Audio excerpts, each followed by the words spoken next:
Sheridan, and we've switched guests again, and now we have Vinny Aliperti here. Thank you so much for being here. You're a winemaker at Atwater. That's right, yes. I've been here since 2001, actually.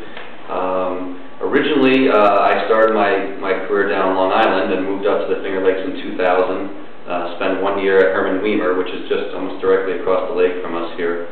And came aboard in the winter of '01, and I've been here ever since.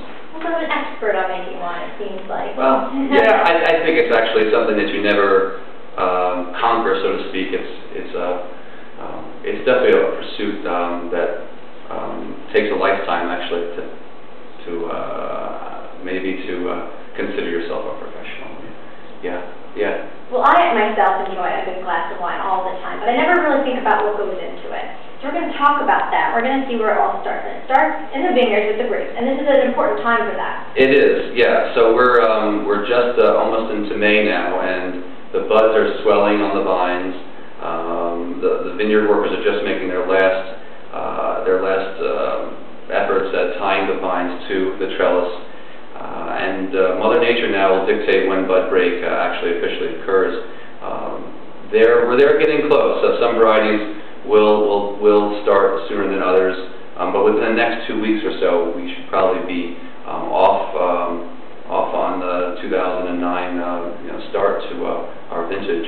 How critical is bud break?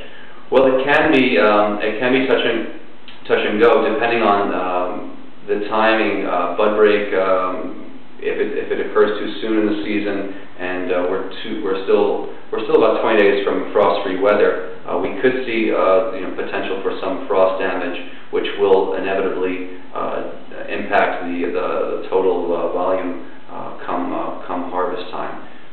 So it's really a wait and see, and there's really not a lot that we can do.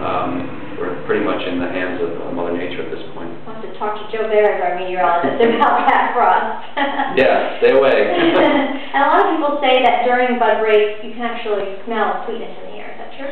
I'm sure it's possible. It could be also contributed to just springtime in general. With the cherry blossoms blooming. One thing I did want to mention about bud break and spring frost and the threat of spring frost is one of the advantages to the Finger Lakes and where the vineyards are located. Being on these steep hillsides, it actually gives us an advantage when the weather can be a little bit tricky because of the hillsides. The air drainage actually prevents, for the most cases, severe frost damage. Air movement is critical, not only in alleviating disease pressure during the growing season, but also in preventing spring frosts and also late fall frosts from occurring prematurely.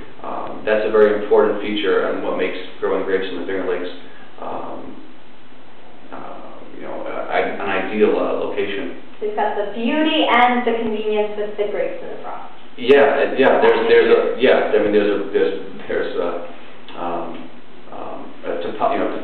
topography of the area is a huge part of why we've had so much success in our wine quality in years past and going forward.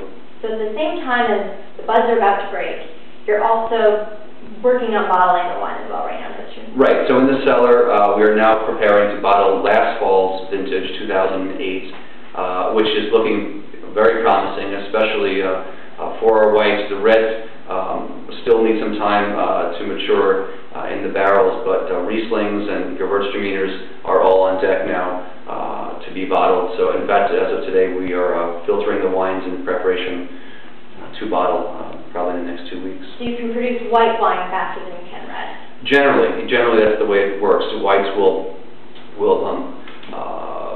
bottle in the spring following harvest, and reds generally towards the end of summer following its vintage date. So this August we'll be bottling the 2008 reds. Some make decisions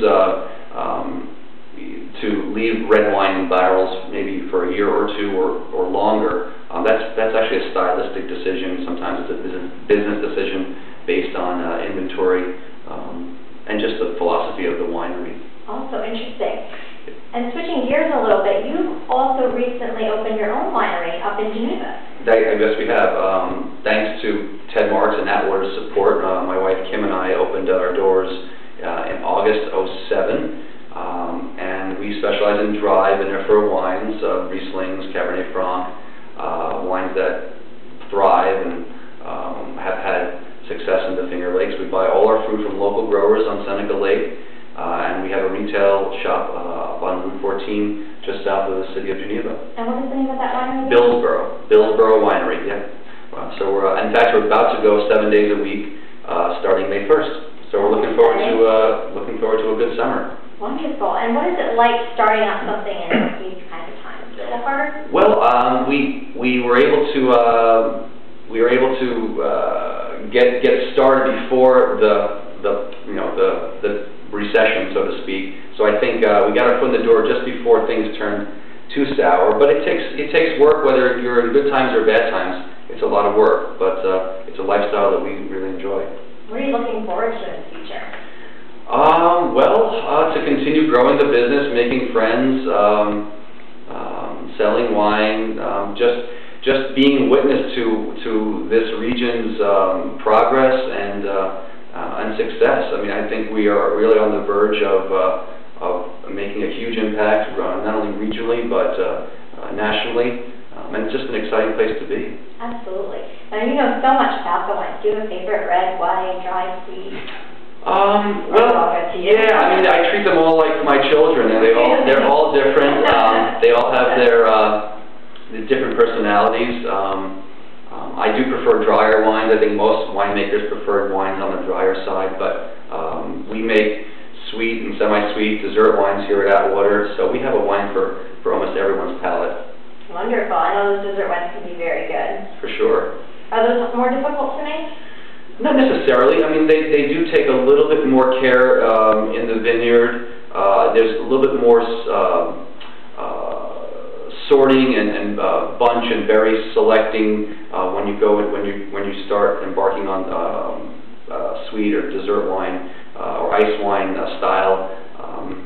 And of course, if you're making it a traditional way, Mother Nature plays an important part because you need to wait for the temperatures to get super cold, usually below 15 degrees Fahrenheit is ideal to make a traditional ice wine. So each wine has its own, its own process, but they're all fun to make and to drink. I like that you call all their own personalities. That's a wonderful way to think about it. They do. Well, thank you so much for being with us, Vinny, today. I really appreciate it. And thank you all for joining us, and I hope that over the summer, of course, in the spring, you can make a trip up here to Seneca Lake. It's got so much to offer. Thank you so much for joining us. We'll see you again next time.